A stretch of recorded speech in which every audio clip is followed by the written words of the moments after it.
찬양의 귀한 은혜가 있습니다. 저희 교회가 앞으로 가야 될 방향이라고 저도 생각하는 부분이 그겁니다.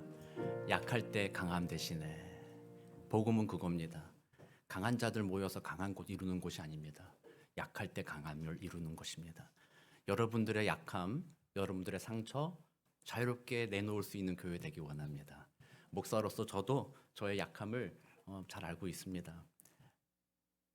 설교하기 전에 밑밥을 좀 깔겠습니다. 오늘 설교 준비하느라 많이 힘들었습니다. 어제부터 계속 고민하고 오늘 아침이 되더라도 제 머릿속에 잘 정리가 안 돼가지고 야, 이건 도저히 내 힘으로 안 되겠다. 오늘은 정말 하나님이 필요하다. 그런 마음으로 기도하는데요. 정말 우리 교회가 우리 화요일 북클럽에도 그 은혜가 있어요. 우리의 약함을 서로 드러내는 겁니다. 감출 필요가 없습니다. 하나님 앞에 감출 게 뭐가 있어요? 교회에서도 그런 겁니다. 그랬을 때 하나님이 우리를 도와주십니다. 너 약해? 너의 빈잔 들고 나와? 어떻게 염치 없이 빈잔 들고 나오니? 그렇지만 하나님은 그렇게 말 안 하시죠. 그래, 빈잔이지. 그래, 안다. 내가 채워줄게. 그게 하나님의 은혜고 복음입니다. 우리 교회가 좀 그런 교회 되기를 소망합니다. 귀한 찬양 너무 감사합니다. 오늘 우리에게 주시는 하나님의 말씀 예레미야 33장입니다. 예레미야 33장 14절에서 18절까지 말씀을 저와 여러분이 한 절씩 교독하고 18절은 함께 읽겠습니다. 예레미야 33장 14절 제가 먼저 읽겠습니다. 여호와의 말씀이니라. 보라, 내가 이스라엘 집과 유다 집에 대하여 일러준 선한 말을 성취할 날이 이르리라. 날 그때 내가 다윗에게서 한 공의로운 가지가 나게 하리니 그가 이 땅에 정의와 공의를 실행할 것이라. 그날에 유다가 구원을 받겠고 예루살렘이 안전히 살 것이며 이 성은 여호와는 우리의 의라는 이름을 얻으리라. 여호와께서 이와 같이 말씀하시니라. 이스라엘 집에 왕위에 앉을 사람이 다윗에게서 영원히 끊어지지 아니할 것이며. 함께 읽겠습니다. 내 앞에서 번제를 드리며 소제를 사르며 다른 제사를 항상 드릴 레위 사람 제사장들도 끊어지지 아니하리라 하시니라. 아멘. 오늘은 12월 1일입니다. 여러분들 중에 이 단어를 들어보신 적이 있으신 분도 있고 아닐 수도 있습니다. 애드벤트라는 단어입니다. 한국말로 하면 대강절 또는 대림절. 한국말로 하니까 더 어렵지 않으세요? 대강절이 뭐야? 대강 보내라는 거야 뭐야? 대라는 말이 기대한다는 기대. 강이란 말은 내려온다는 것입니다. 예수님이 오시는 것을 기대하는 절기다. 또 대림절도 대강절 아니면 대림절이라는 표현도 쓰거든요.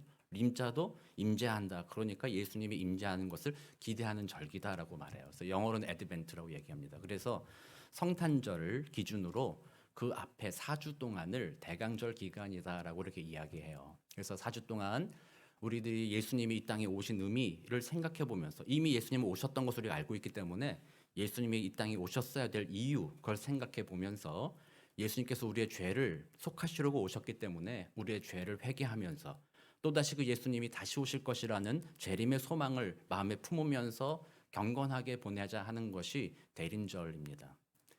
그런데 이 대림절은 저는 미국 오기 전까지는 잘 몰랐어요. 미국 오기 전에 저는 한국에서 우리 교회 교단이 속해 있는 장로교 합동측이었기 때문에 거기에서는 이 절기를 중요하게 여기지 않았습니다. 그래서 여러분들이 요즘에는 많이 들어본 사순절이라든지 오순절이라든지 오늘 이렇게 대림절 이런 것들을 장로교에서는 별로 중요하게 여기지 않았어요. 왜냐하면 종교개혁할 때 이 종교개혁 전부터 있었던 절기들이었거든요.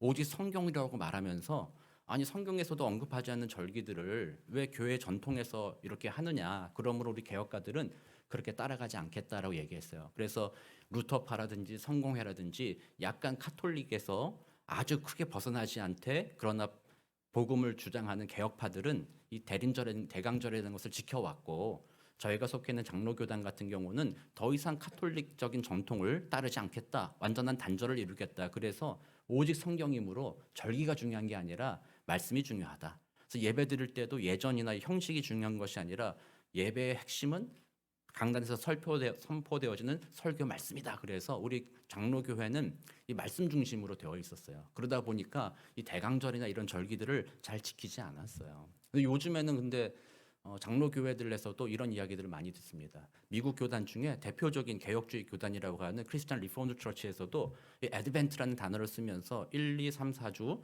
이런 식으로 설교하는 것이 좋겠다라는 것을 인정하기도 합니다.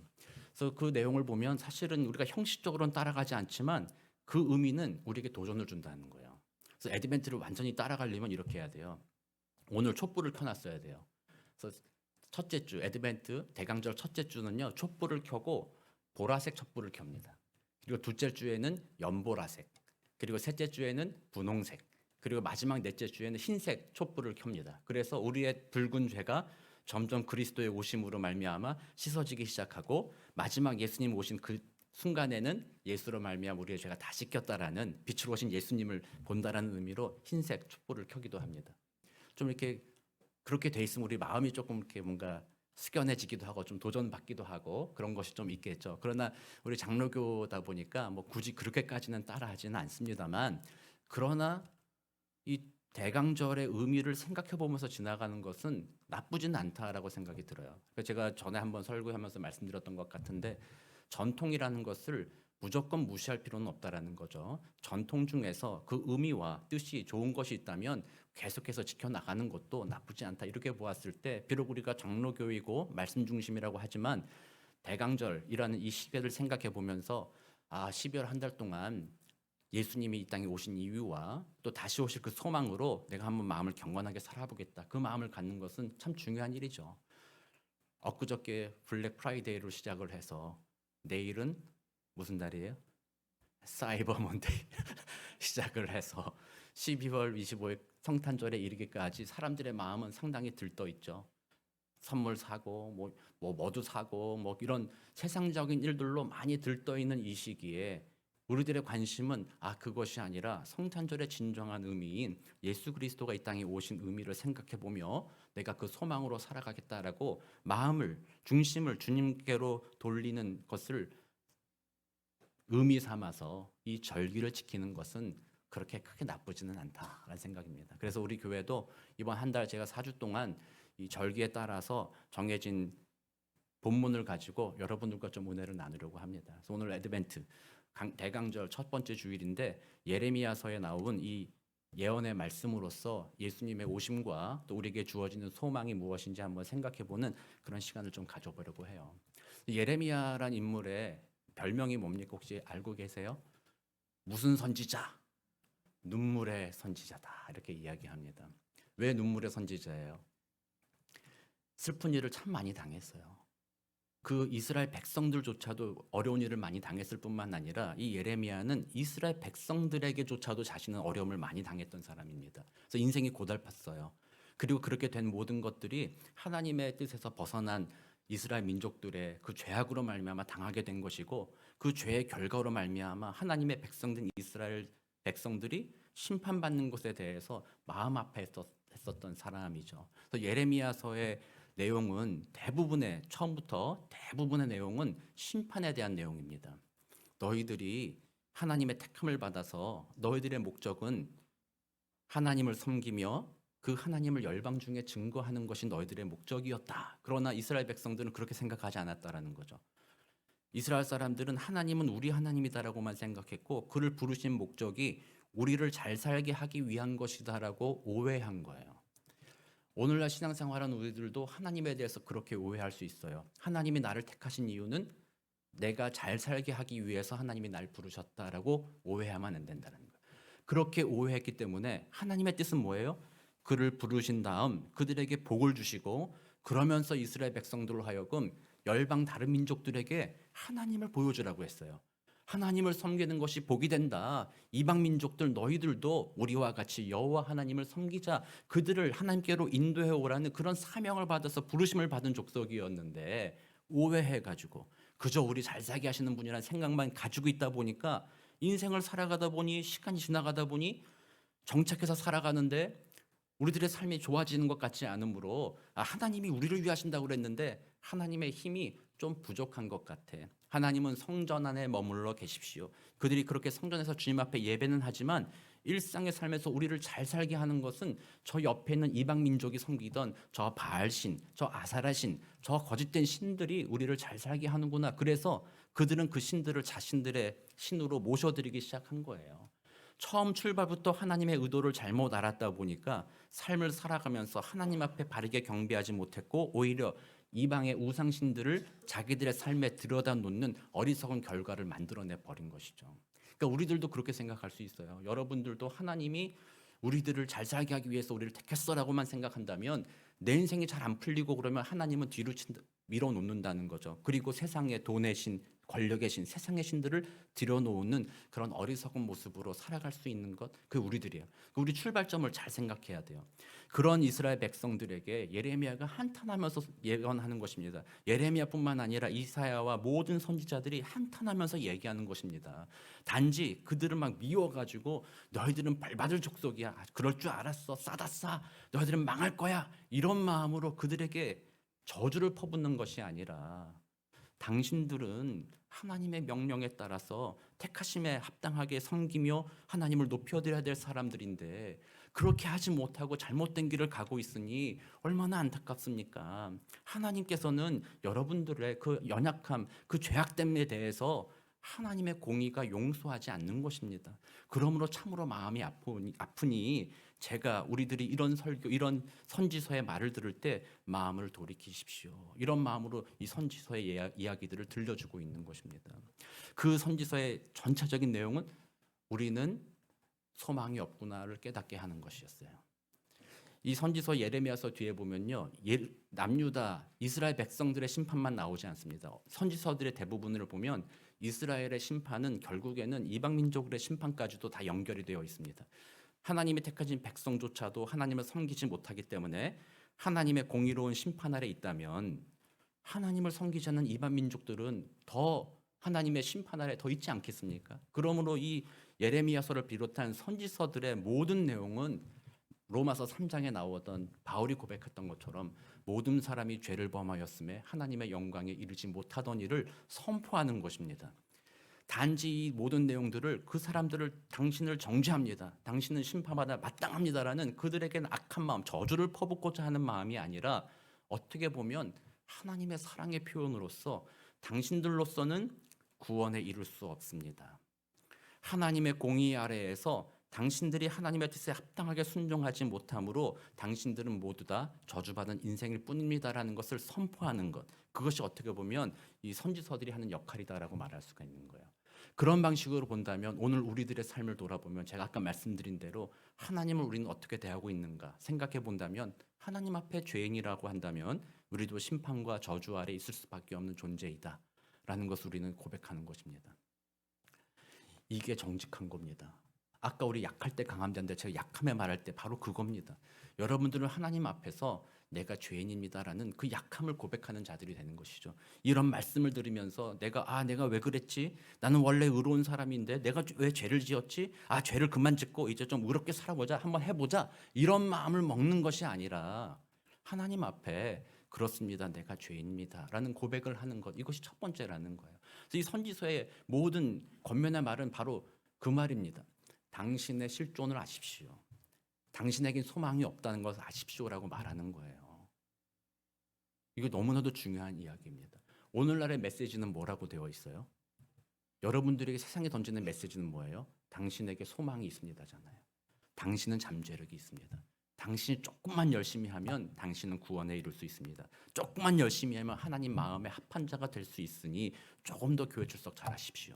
조금 더 헌금하십시오. 조금 더 봉사하십시오. 조금 더 뭐 하십시오. 뭐 하면 하나님을 감동시킴으로 하나님 앞에 구원받을 수 있습니다라는 메시지가 어떻게 보면 오늘날의 세상의 메시지가 교회 안에 들어와 있는 거죠. 그러나 그렇지 않다라는 겁니다. 하나님은 우리 모두에게 너희들은 하나님을 증거하는 하나님의 뜻대로 순종하는 삶으로부터 멀어져 있으니 모두 다 심판받고 저주받아 멸망받아 마땅한 자인 것을 알아라.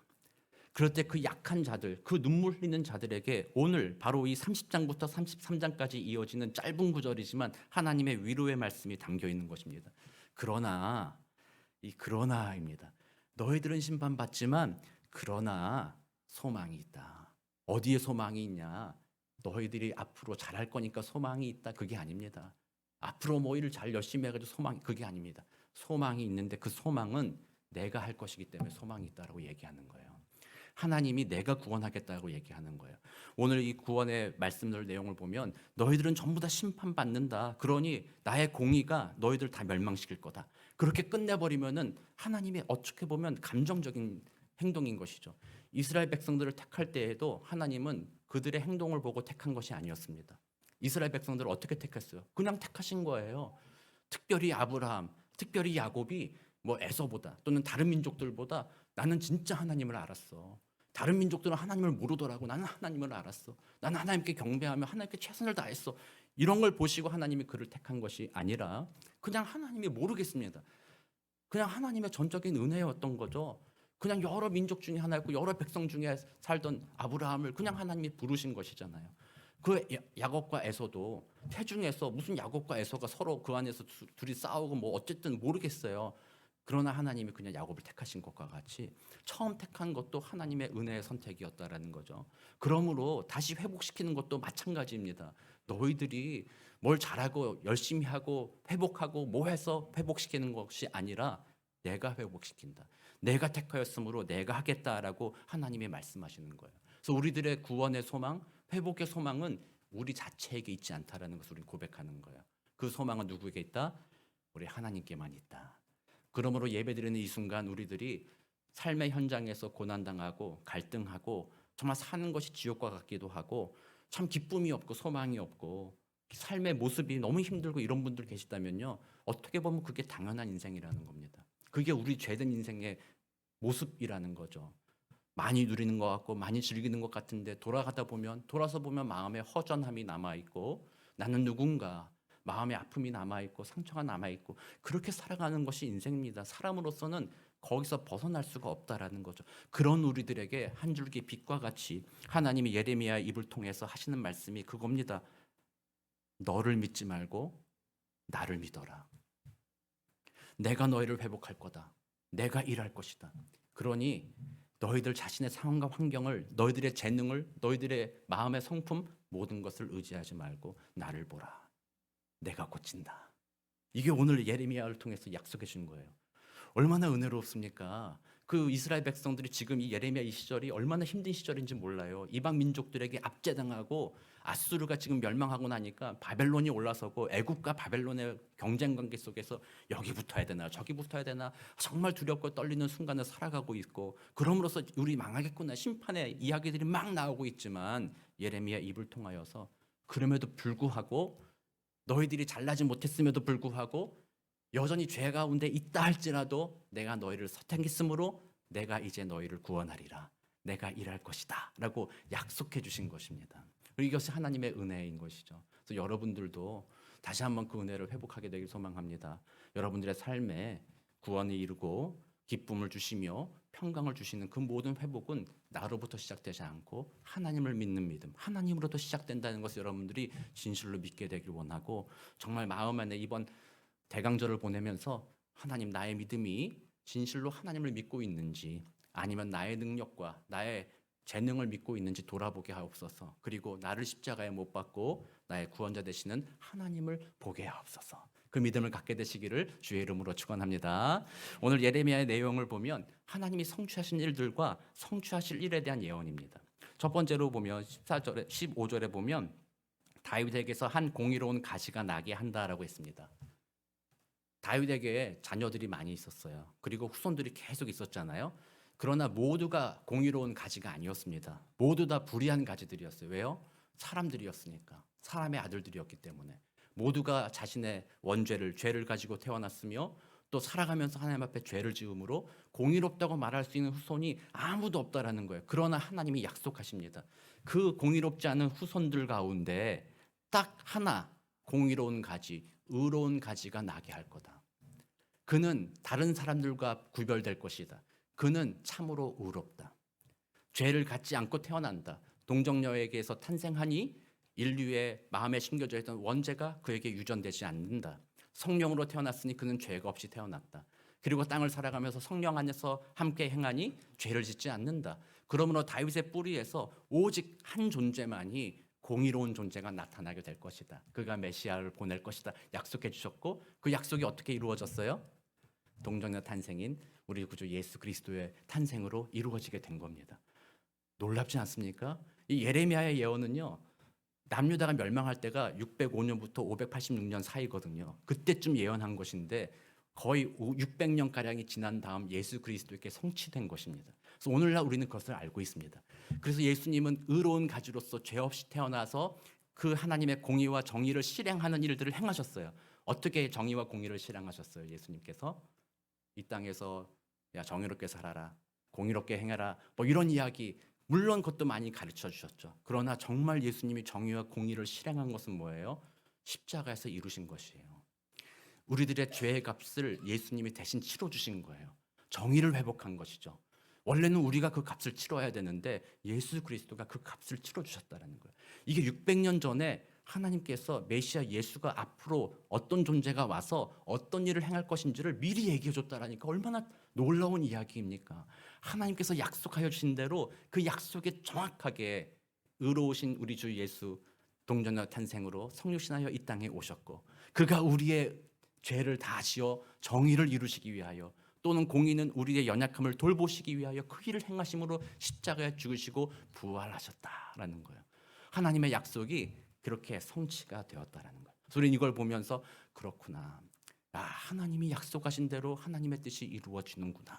그래서 우리 예수님의 성탄절 탄생을 생각해 볼 때 하나님의 약속이 이루어져 과거에 그 예수님이 이루신 일들이 바로 그가 의롭게 태어나서 우리를 위하여 십자가에 죽으시고 부활하셨구나, 그것을 믿는 것, 그것을 다시 한번 마음에 새기는 것, 그것이 바로 이 대림절, 대강절의 또 의미이기도 합니다. 하나님을 믿는 것이죠. 그 다음 단계는 무엇입니까? 그 다음에 보면 그날에 유다가 구원을 받겠고 예루살렘이 안전히 살 것이며 이 성은 여호와는 우리의 의라는 이름을 얻으리라. 그리고 그 다음에 영원하게 그 왕이 세워질 것이며 제사장이 세워질 것이다라고 이야기했는데, 이것은 단지 이스라엘 민족들이 그 나라를 회복하는 역사 속에 이루어진 그 일을 의미하는 것이 아니라 예수님께서 초림하셔서 의로운 가지로서 정의와 공의를 실행하신 다음 지금은 그 정의와 공의를 실행하는 방법이 어떤 것이었어요? 대신 십자가에 죽으시고 부활하시는 것이었잖아요. 그러니까 거기까지는 이루어진 거예요. 그 다음 예루살렘이 회복되고 평화가 임하는 것은요, 다시 부활하신 예수님이 재림하시는 그날 완결된다라는 거예요. 그러니까 지금 예수님의 초림으로부터 하나님의 약속대로 참된 평화, 은혜, 그것이 기쁨이 어디 있는지가, 하나님의 나라가 시작이 되었어요. 그리고 우리는 앞으로 완성될 그날 하나님이 임하시면 그때에는 예루살렘이 안전할 거래요. 지금 예루살렘이 안전해요? 안 그렇잖아요. 지금 여러분 예루살렘 여행 가기가 좀 그렇잖아요. 지금 팔레스타인 전쟁 중에 있잖아요. 지금은 아직까지 그게 완성된 것이 아닙니다. 그러나 예수님이 재림하시면 그날에는 완성될 거라는 거예요. 그래서 하나님이 초림으로써 예언의 말씀을 성취해 주신 것을 우리가 믿는다면 하나님은 신실하시구나.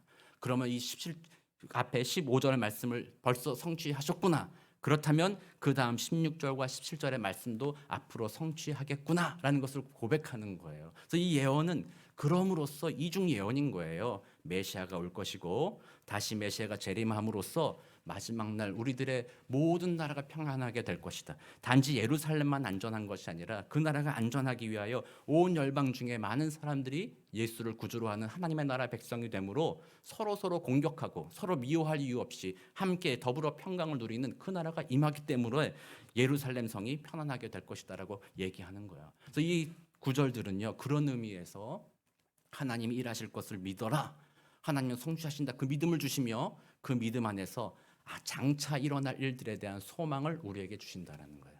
그래서 하나님이 하신다라는 거예요. 하나님이 약속하여 주셨으니 하나님이 그 일을 반드시 이루실 것이다라는 고백이 바로 여기에 담겨 있는 거예요. 그래서 오늘 우리 대강절을 맞이하면서 우리들은 그 믿음과 소망을 회복하는 겁니다. 하나님께서 예수님을 보내주셔서 나의 죄를 씻어주셨구나. 이제 내 안에서 주님과 연합함으로 하나님의 나라가 시작되었구나. 그러나 여전히 내가 이 땅을 살아가며 평안이 없고 기쁨이 없으나 우리 예수님 다시 오신다고 약속하여 주셨지. 그 소망을 우리에게 주셨지. 여기는 불안전하지만 그 나라는 기쁨과 평강이 가득하다라고 주님이 약속하여 주셨지. 우리는 그 소망을 다시 바라보는 것, 그것이 바로 이 대림절에 우리가 가져야 되는 믿음이 되는 것이죠. 그래서 이번 기회에 여러분들 다시 한번 여러분들의 삶의 소망이 어디 있는지 다시 한번 점검해 보셔야 됩니다. 우리들의 소망을 이 땅에 두는 것이 아닙니다. 이 땅에서 다른 사람보다 좀 더 잘 살고 좀 잘 먹고 잘 지내고 이런 것들을 그냥 거기에 우리의 소망을 두지 않고 영원하신 하나님의 나라, 하나님이 이루실 그 나라를 소망하며 주님을 믿고 붙들고 그 길을 걸어가는 것입니다. 그래서 이 예언의 말씀, 믿음과 소망, 이것이 대림절에 우리가 있어야 될 일입니다. 근데 여기 한 가지가 더 추가가 되어야 됩니다. 믿음은 그날까지 계속 우리가 붙잡아 갈 것입니다. 그러나 우리가 품는 그 소망은 아직 오지 않았습니다. 예수님의 재림은 아직 오지 않았습니다. 그렇다면 그 소망을 붙들고 있는 우리들, 믿음으로 그 소망을 붙들고 있는 우리들이 오늘 그날 이를 때까지 어떻게 살아가야 되느냐의 문제입니다. 어떻게 살아가야 되느냐? 그렇다면 답은 아주 명확합니다. 믿음과 소망과 그다음 뭡니까? 사랑입니다. 그래서 사랑을 얘기하는 거예요. 우리가 하나님을 믿기 때문에, 하나님이 이루실 것을 믿기 때문에, 그 나라가 올 것을 또한 믿기 때문에 그 날을 기다리는 사람들이라면 이 땅을 사랑으로 살아가라는 겁니다. 그러므로 대강절을 맞이하는 우리들은요, 12월 한 달 동안을 사랑의 달로 보내는 겁니다. 예수님이 오시는 그 믿음 가지고 다시 오실 그 나라를 소망하면서 그 나라를 기다리는 우리들이 세상 사람들과 구별된 모습으로 우리는 사랑함으로 보내는 것이 대강절이 되는 것이죠. 우리 앞으로 4주 동안, 한 달 동안 여러분들이 정말 사랑하며 보내게 되기를 주의 이름으로 축원합니다. 안 하고 싶어요? 제가 한번 예전에 그 다른 교회에서 이제 설교하면서 물어봤어요. 사랑하기 싫으신 분 손 들어보세요. 아무도 안 들어요. 사랑하기 싫으시다고 하는 분 아무도 없어요. 근데 그게 또 잘 안 되잖아요. 사랑하는 게 잘 안 되고요.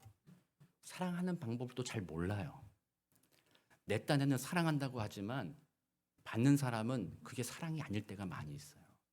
그렇기 때문에 우리는 사랑도 배워야 되고요. 사랑도 알아야 돼요. 그리고 그 사랑의, 진짜 사랑의 최고봉이 누구예요? 하나님, 우리 주 예수 그리스도. 그래서 그분을 바라보는 겁니다. 그분을 바라보고 또 바라보면, 그분을 믿으며 그분이 주신 소망을 바라보면 그 은혜가 우리에게 임하여서 우리를 점점 사랑하는 사람으로 바꿔간다라는 거예요. 그래서 우리 교회가 정말 그런 교회 되기 원하고, 이 사랑에 대해서는 제가 이 대강절 지나는 동안에 한 주 정도 또 특별하게 좀 구별해서 사랑에 대해서 성경에서 말하는 사랑, 우리가 어떻게 사랑해야 되는가 한번 생각해보는 시간을 갖기를 원합니다. 어쨌든 사랑하는 성도님들, 이제 대강절 12월 달이 시작이 되었습니다. 여러분들의 믿음을 다시 한번 굳게 하시기를 소망합니다. 하나님은 살아계십니다. 하나님은 여러분들을 사랑하십니다. 하나님은 여러분들을 향하여 놀라운 계획을 가지고 계시고, 하나님들은 여러분들을 버리지 않으십니다. 여러분들이 실패하고 좌절하고 이 이스라엘 백성들처럼 망나니처럼 굴어도 하나님의 사랑이 포기하지 않습니다. 하나님은 사랑한다. 그러니까 그 하나님을 믿으십시오. 그리고 하나님이 약속하여 주셨고, 하나님 그 약속대로 여러분들을 인도하신다라고 말씀하여 주셨습니다. 하나님은 신실하십니다. 하나님은 능력이 있으십니다. 하나님 여러분들을 위해 하십니다. 그 믿음 가지고 여러분들 삶을 사시고, 그 믿음 때문에 주어지는 그 소망 품고 저 천국 바라보면서 소망으로서 오늘을 주님의 백성답게 함께 사랑하며 섬기며 살아가게 되시는 복된 한 달 보내게 되시는 복된 저와 여러분 되시기를 우리 구주 예수 그리스도의 이름으로 축원합니다. 함께 기도하겠습니다. 사랑과 은혜가 많으신 하나님 감사합니다. 날이 이르리라 하나님께서 약속하여 주셨습니다. 내가 메시아 보낼 그날이 이르리라 약속하여 주셨던 대로 우리 주 예수님이 이 땅에 오셨고, 그가 하실 일들 정의와 공의를 실행하시고자 십자가에 죽으시고 부활하심으로 그 모든 것을 이루어 주셨습니다. 그 하나님이 또 약속하여 주셨습니다. 그 날이 올 것이다. 더 이상 눈물도 없고 슬픔도 없고 두려움도 없고 걱정이 없는 하나님의 나라가 다시 회복될 것이다. 온 세상에 평안과 기쁨이 있는 그 날이 회복될 것이다. 약속하여 주셨으니 이번 성탄절을 보내면서 12월을 맞이하면서 우리 모두 하나님의 그 약속 붙잡고 흔들리지 않는 믿음 가지고 그 소망으로 하루하루 승리하며 걸어갈 수 있도록, 그렇게 사랑하며 살아갈 수 있도록 주님 도우시고 인도하여 주옵소서. 감사드리며 살아계신 우리 구주 예수 그리스도의 이름으로 기도드립니다. 아멘.